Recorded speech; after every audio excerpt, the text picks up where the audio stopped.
आज जो हमारे गेस्ट हैं यहाँ पर अभी पीछे बैक स्टेज पर, उन्होंने अपनी एक बहुत बड़ी कंपनी खड़ी करी है बहुत कम टाइम के अंदर अंदर। आई एम 100% श्योर आप सबने उनकी कंपनी का नाम सुना होगा। उनकी कंपनी का नाम है Rapido. Please give an energetic and warm welcome to the founder of Rapido, mister पवन।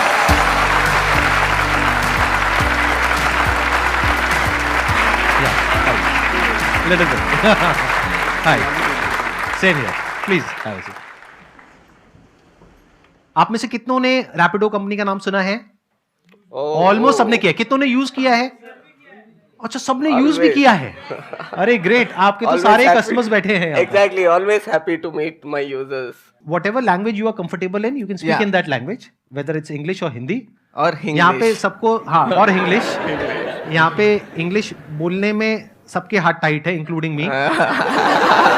लेकिन समझ हम सबको आ जाती है।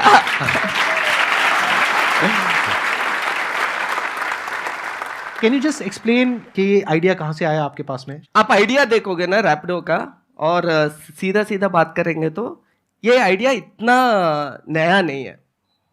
कोई और 4 व्हीलर पे कर रहा है, 2 पहिए निकाल दो, हमारा आइडिया है। Right. In a way that is the truth. पर इस आइडिया को करने में देयर वर नो रेगुलेशंस, मतलब वो रूल्स नहीं थे। और ऑब्वियसली इंडिया में अगर एक लड़का और एक लड़की एक ही बाइक में जा रहे हैं, देयर्स अ कल्चरल स्टिग्मा। हम लोग बाइक्स पे चलते हुए बचपन से देख रहे थे, पर एक अजनबी को पिकअप करना फिर भी मुश्किल है। तो education about this segment itself and getting framework rules for this segment has been the biggest battle. और हम लोगों ने बस कहा है कि यार चांसेस ऑफ फेलियर बहुत ज्यादा है, क्योंकि गवर्नमेंट ना मान सकता है, लोग नहीं मान सकते हैं, बहुत सारे चीजें। पर अगर हम लोग ये कर पाए, it will be history worthy. Making a women sit on a strangers bike and get her drop to a destination in an evening in a small town, it is history.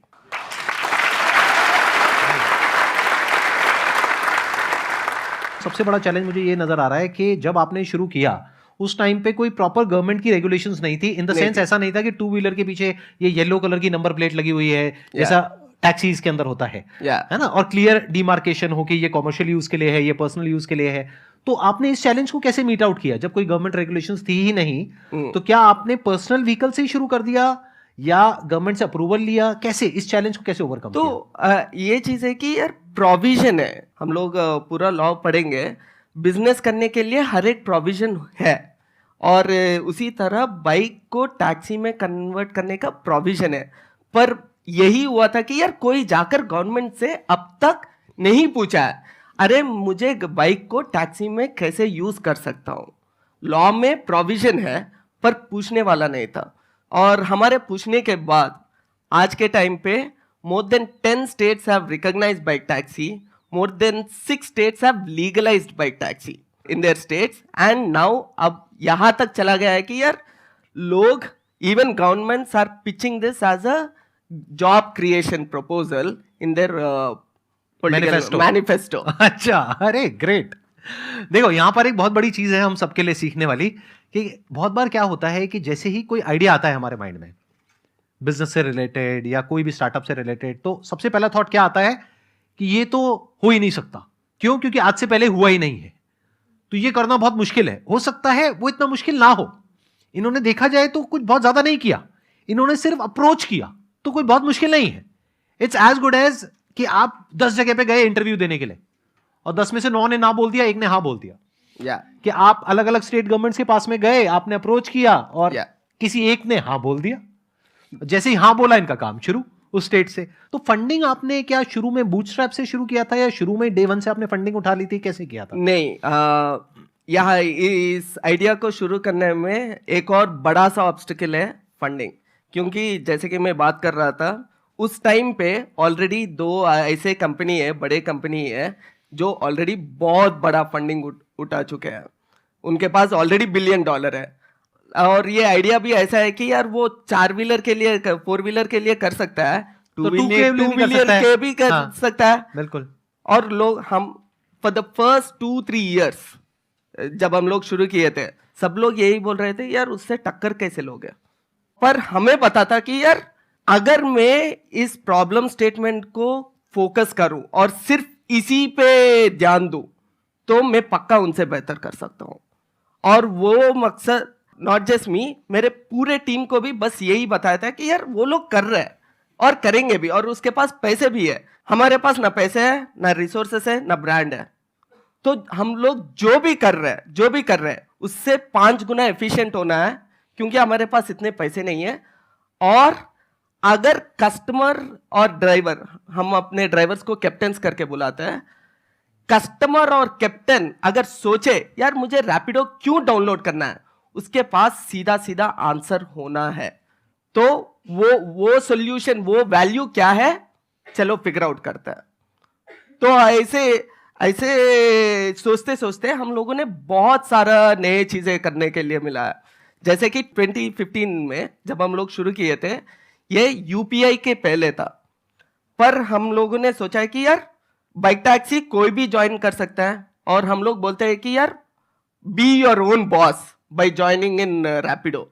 वैसे ही बाकी कंपनीज भी बोल रहे थे अपना खुद का मालिक बनो, ड्राइव करो, टैक्सी ड्राइव करो, खुद का मालिक बनो। हम लोग भी बोलते थे कि यार रैपिडो ड्राइवर बनो, खुद का मालिक बनो।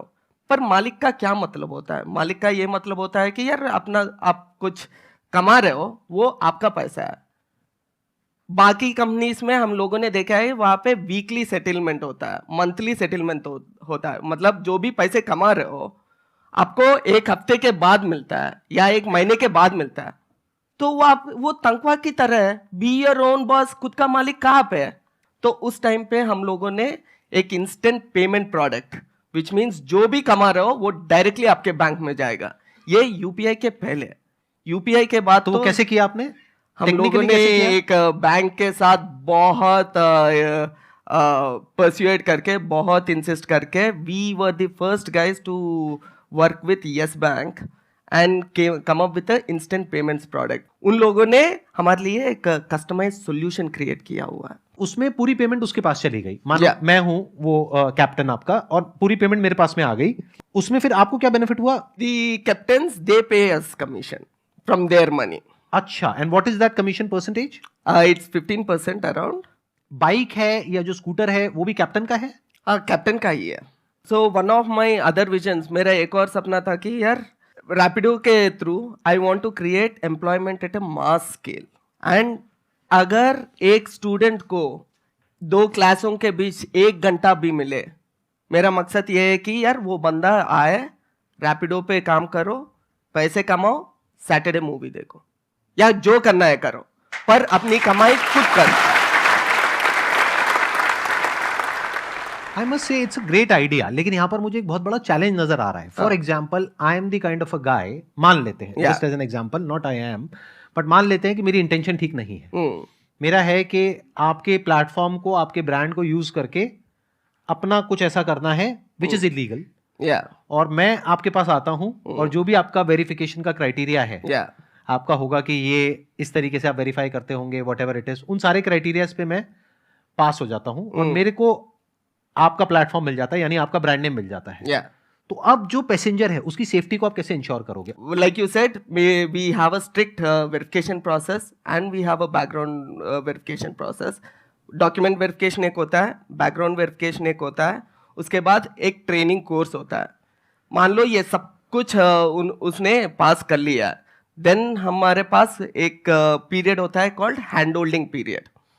उसमें right from the way driver कैसे चला रहा है, अगर स्पीड चला रहा है, 60 के ऊपर जा रहा है पता चलता है, स्टीप टर्न ले रहा है पता चलता है, रूड बिहेवियर एंड एवरीथिंग पता चलता है। अगर कुछ फीडबैक सब्जेक्टिव हो जो हमें मोबाइल से या ऐप से नहीं मिलता है, हम लोग यूजर से लेते हैं। यूजर को हम लोग सब कुछ पूछते हैं, is your captain behaving in a proper manner, did you feel any uncomfort, ये सारे चीजें रेटिंग्स हम लोग every ride we track, and we have the best quality team whose only job is to make sure this platform is safe. एक बार ना यहाँ पे प्रैक्टिकली आई थिंक वोटिंग ही कर लेते हैं, क्योंकि अभी बहुत सारे लोगों ने कहा था इस सेशन के शुरू में कि आपने कभी ना कभी रैपिडो की सर्विस यूज करी है। कितने लोग हैं जिन्होंने रैपिडो को कभी ना कभी यूज किया है?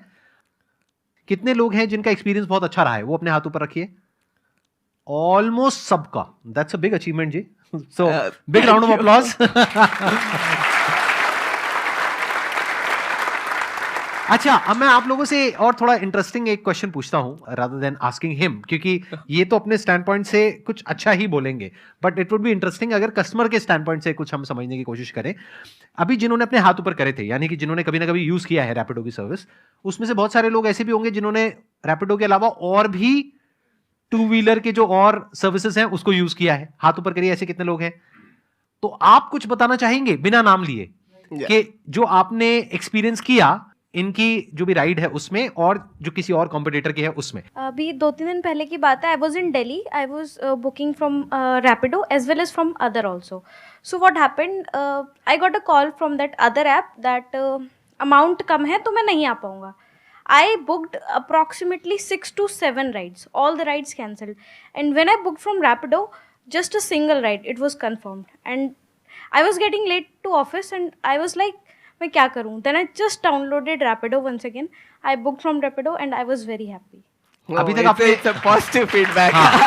ये I'm sure this is going to be a useful feedback for you. Right? Testimonial directly coming from like say your real customer. Thanks a lot. तो मैं यहाँ पे एक और चीज समझना चाहूंगा, क्या आपने फिर दोबारा से भी यूज किया रैपिडो को या एक ही बार यूज किया? कितनी बार यूज कर चुके हैं? Now I use only Rapido. अच्छा, you must have used Thank it you, a lot of thank times. Yes. और आपका एक्सपीरियंस आज तक जितनी भी बार आपने यूज किया है अच्छा रहा है? It was best. Honestly speaking, it was the best. और आप इनके साथ मिले हुए नहीं हैं? No. क्योंकि ये हमको पता है, क्योंकि ये अकेले आए हैं। इनको पिक करने भी हमारे ड्राइवर गए थे इनको यहाँ पर पिक करने के लिए। अच्छा, मेरे क्वेश्चन है आपसे, आप जब यहाँ पर आए इस सेशन के लिए, जस्ट किडिंग, आप रैपिडो से क्यों नहीं? अच्छा, मैं एक्चुअली मोनिका जी को बता रहा था कि यार आप लोकेशन भेज दो, मैं आ जाऊंगा and I usually travel on Rapido. अच्छा, देखो ऐसा नहीं है कि यार हम लोग सब कुछ सही कर रहे हैं, बहुत सारे जगह है जहाँ पे हमको इम्प्रूव करना होता है. तो जब भी मैं रैपिडो कैप्टन के साथ ट्रैवल करता हूँ, मैं नॉर्मल यूजर की तरह बात करता हूँ. राइट. अगर वो गाली दे रैपिडो को, मैं भी उसको 2 और गाली ऐड करके रैपिडो के अगेंस्ट बोल देता हूँ. अरे हाँ यार, रैपिडो ऐसा कंपनी है, वैसा कंपनी है. क्या होता है, वो बंदा सच में ओपन होना शुरू करता है. And I get to know a lot of feedback from these captains on my rides. आप करते रहते हैं ऐसी राइड्स? मतलब मैं अलग-अलग सिर्फ रैपिडो यूज करता हूँ. अगर सच में बोलूं तो अगर रैपिडो का सबसे लॉयल कस्टमर मैं रहूंगा. अच्छा.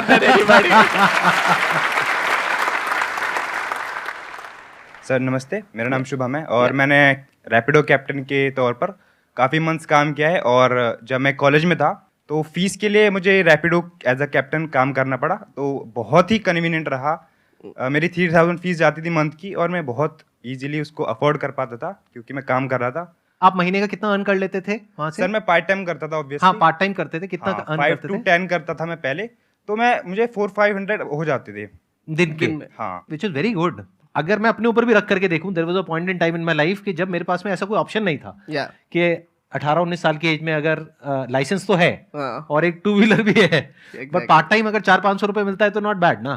तो ये एक अच्छा पॉइंट है. I think this is a very big point. अगर ये वेस्टर्न कंट्रीज देख रहे हैं, यूएस और कोरिया ऐसे कंट्रीज, वहाँ पे 16-17 साल से यूथ हमारे लोग डायरेक्टली पार्ट टाइम जॉब्स करना शुरू कर सभी देते करते हैं. हाँ, राइट. पेट्रोल बंक में या कन्वीनियंस स्टोर पे, किराया कहीं पे भी. पर हमने देखा है कि यार इंडिया में पार्ट टाइम अपॉर्चुनिटीज बहुत कम है. राइट. जो बोले कि यार मैं सिर्फ 2-3 घंटा करता हूँ, मैं सिर्फ वीकेंड्स पे शाम को करता हूँ. अगर वो अपॉर्चुनिटीज है भी है, वहाँ पे कमाई थोड़ा कम है और बहुत कम है इंडिया में. तो इसलिए हम लोगों ने ये मकसद रखा है कि यार क्यों ना हम लोग रैपिडो के थ्रू ये पार्ट टाइम वाला कल्चर इंडिया को इंट्रोड्यूस करें. विच इज़ वाई जो इसके साथ चैलेंजेस आते हैं, जैसे कि आपने बताया चैलेंजेस आते हैं, बहुत सारे लोग नए लोग आ रहे हैं और बहुत सारे लोग निकल रहे हैं. तो हमको क्वालिटी हमेशा रखना चाहिए, टॉप नॉच रखना चाहिए. ये इजी काम नहीं है, ये बहुत मुश्किल है, पर हम लोग ऐसे ही ये प्रॉब्लम को सॉल्व करना चाहते हैं. This is again a very big quality of an entrepreneur. ध्यान से समझना. देखो क्या होता है, हमेशा एज एन एंटरप्रेन्योर आपके पास में एक आसान रास्ता होगा, एक मुश्किल रास्ता होगा. आसान रास्ते पे क्या होता है, चल करके आप कहोगे हाँ ये फटाफट से हो जाएगा, चलो यही कर लेते हैं, बट वो लॉन्ग टर्म में जाकर के मुश्किल हो जाएगा, क्योंकि जो आसान होगा वो तो आपका कॉम्पिटिटर भी कर लेगा, कोई भी कर लेगा, बट जो मुश्किल रास्ता होता है उस पर कॉम्पिटिटर जल्दी से नहीं चलेगा। और अगर आप चल करके कुछ बिल्ड कर दोगे तो वो रास्ता इतना लंबा होता है कुछ क्रिएट करने का, कुछ बिल्ड करने का, कि कॉम्पिटिटर्स उसको नहीं चुनते हैं। तो ये एक डिफरेंशिएशन क्रिएट हो जाता है आपके बीच में और बाकी कॉम्पिटिटर्स के बीच में। छोटे छोटे से डिफरेंसेस होते हैं जिसकी वजह से बहुत बड़ा डिफरेंस आ जाता है लॉन्ग टर्म में, अगर क्यूमुलेटिव बेसिस पे देखा जाए। लेकिन मेरे को एक बात समझ नहीं आई, आपने कहा कि आप दिन का 400-500 रुपए कमाते थे, क्योंकि अगर एक राइड पे आपको 30 रुपए मिल रहा है, 30 में से 5 रुपए इनको मिला, 25 रुपए, तो इसका मतलब आप पार्ट टाइम बेसिस पे कर रहे हो। तो कितनी राइड्स कर लेते थे आप?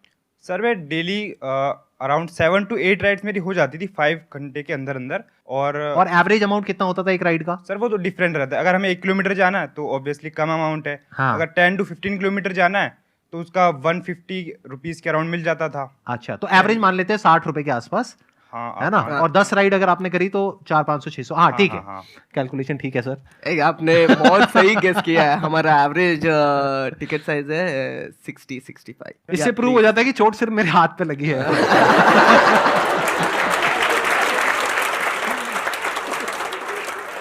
एक चीज हम लोगों ने पक्का किया, मैं और स्पेशली मेरा टीम, कि यार कभी पीछे नहीं गया।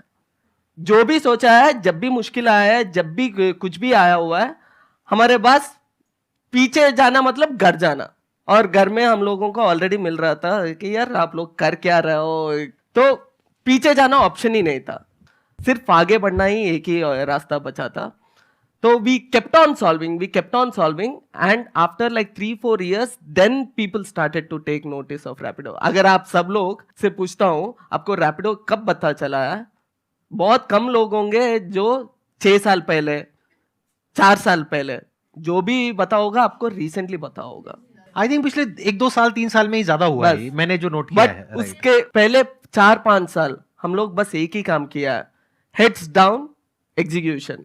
एक एक प्रॉब्लम स्टेटमेंट निकाले, कस्टमर को ये इनकन्वीनियंट लग रहा है, कस्टमर को कैप्टन का वो परफ्यूम पसंद नहीं आ रहा है, यहाँ तक the smallest of the details को पकड़ के कैसे सॉल्व करना है। ये आपने कैसे सॉल्व किया? परफ्यूम आप देते हैं? हाँ, नहीं, I am just curious to know, मतलब ये कैसे सॉल्व किया ये प्रॉब्लम? मान लो कि मतलब कोई है कैप्टन, उसके बहुत स्मेल आ रहा है, how do you solve that problem? So we try to do comms communications. हम लोग लिटरली उनको, हमारे 7 लाख कैप्टन्स को हर बार जाकर यार वो नहीं दे सकते, लगाओ, हाँ, वो कि ये लगाओ, राइट। बट उनको हम लोग सजेस्ट करते हैं, आपको अच्छा रेटिंग चाहिए तो ये 2-3 चीजें करना पड़ेगा।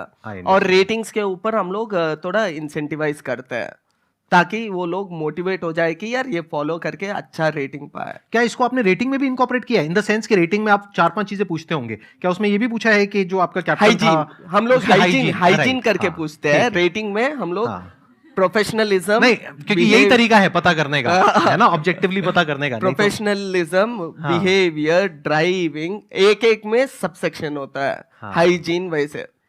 First of all good afternoon sir. Good afternoon sir. Actually क्या हुआ था कि मैं पहले बाकी जो प्लेटफॉर्म्स है वो और रैपिडो दोनों यूज़ करती थी, तो मैंने क्या फील किया, sorry sir, but I feel कि थोड़ा महंगा है रैपिडो, तो मैंने फिर अदर प्लेटफॉर्म पे स्विच कर लिया।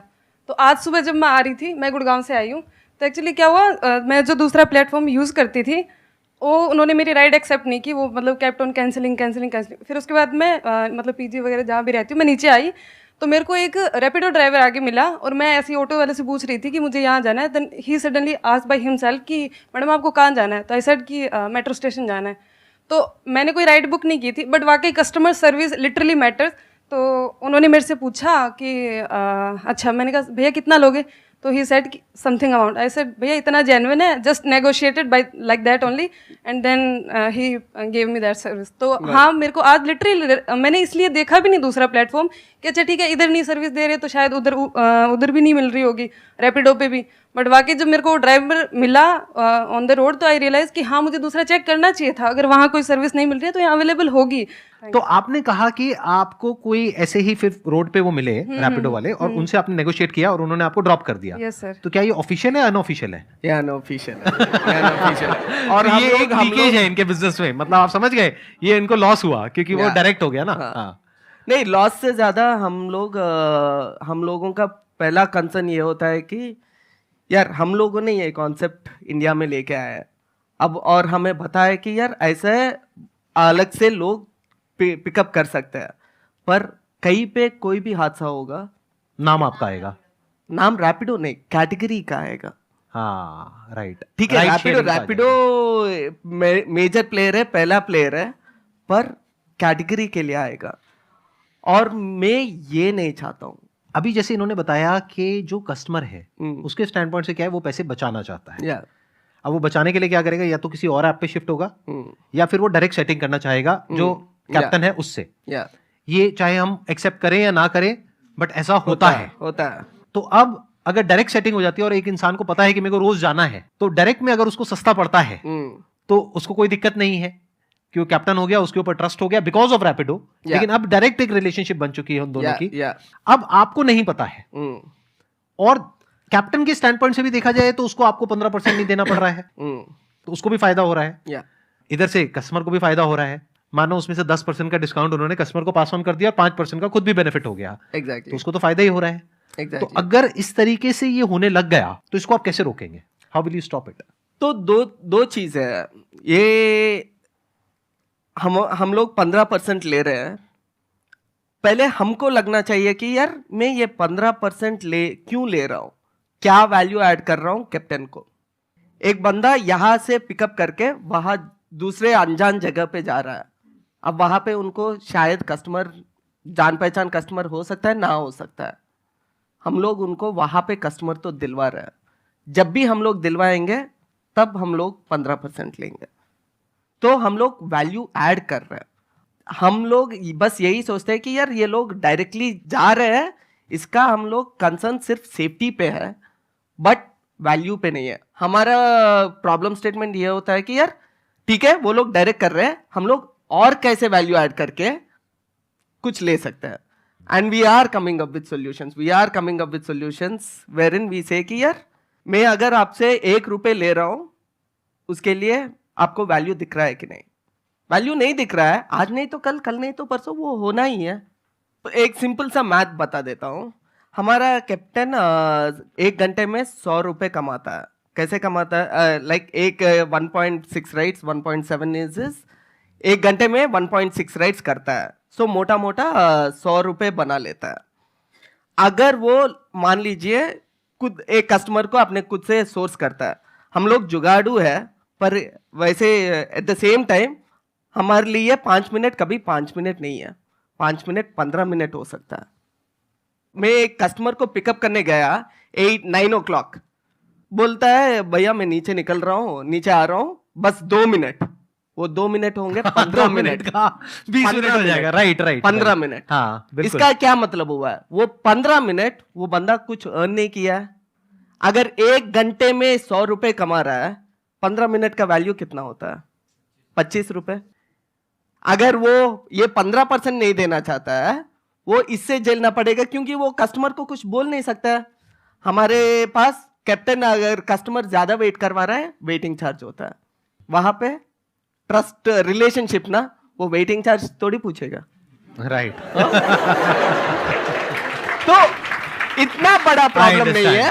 हाँ, बट आई थिंक इसको टेक से भी मैनेज किया जा सकता है काफी हद तक, कि आप देख सकते हैं कि वो कब चल रहा है, कितना चल रहा है, वो पर्सनल, वो तो करते ही होंगे, करते ही होंगे। हाँ, बट एक बात हमको समझनी है यहाँ पर, हमको सबको, if you are doing something on your own, तो चैलेंजेस ऐसा कभी भी नहीं होगा कि नहीं होंगे। अगर कोई भी ये बोल रहा है, चाहे यहाँ पर, चाहे यहाँ पर, चाहे वहां पर, कि मैं बिजनेस कर रहा हूं और सब कुछ सॉर्टेड है, सब कुछ सही चल रहा है और कोई चैलेंज नहीं है, सब स्मूथ है, तो वो झूठ बोल रहे हैं। चैलेंजेस अनलिमिटेड हैं और थे हैं और आगे भी रहेंगे, but we have to constantly figure out solutions, we have to be innovative. But यहां पर एक छोटा सा पॉइंट है जो मैं ऐड करना चाहूंगा। एक बहुत बड़ा ट्रैप है जिसमें एक एंटरप्रेन्योर फंसता है जब वो एक बिजनेस को शुरू करता है या करती है। ध्यान से समझना वो ट्रैप क्या है। हम क्या चाहते हैं कि जब हमारी ये प्रॉब्लम्स हैं, सारे सॉल्यूशंस निकल जाएंगे, तब हम उसको लॉन्च करेंगे। ऐसा कभी भी नहीं होता है। तो आपको क्या करना है, पहले सबसे बड़ी प्रॉब्लम देखनी है क्या है जो आप अपने प्रोडक्ट या सर्विस के थ्रू सॉल्व कर रहे हो, उसके साथ में अपने प्रोडक्ट को लॉन्च करो। साथ साथ में आपको और प्रॉब्लम्स दिखेंगी जिसके आपको सॉल्यूशंस निकालने हैं। तो वो हो गया इनोवेशन डिपार्टमेंट। तो एक तरफ से इनोवेशन चलता रहेगा कॉन्स्टेंटली, हमेशा के लिए, और एक तरफ से सेल्स और मार्केटिंग चलती रहेगी। अगर आप ये सोचोगे मैं सारा इनोवेशन कर लूंगा या कर लूंगी फिर इस प्रोडक्ट को लॉन्च करूंगा, तो आप फंस चुके हो, आप बहुत बुरे तरीके से एक ट्रैप में फंस गए हो। और मैं इस बेस पे आपको बता रहा हूं क्योंकि पास में मैं इस तरीके से इस ट्रैप में फंसा हूं। आई एम श्योर आपने भी एक्सपीरियंस किया होगा कभी ना कभी। एग्जैक्टली कि हम यही सोचते रहते हैं कि जब ये हो जाएगा तब हम इसको करेंगे। परफेक्शन करके, क्योंकि परफेक्शन को एम करना गलत चीज नहीं है, तो हम लोग सोचते हैं कि यार ये थोड़ा परफेक्ट करता है, ये थोड़ा परफेक्ट करता है, ये थोड़ा परफेक्ट करता है। पर जिंदगी में जैसे कि संदीप जी बता रहे हैं, आई हैव ऑलवेज सीन शुरू करना is the most effective thing. Just doing it is the most effective thing. Thank you so much sir यहाँ पर आने के लिए। It was pleasure meeting you, pleasure talking to you, Really pleasure meeting you. I just want to thank you.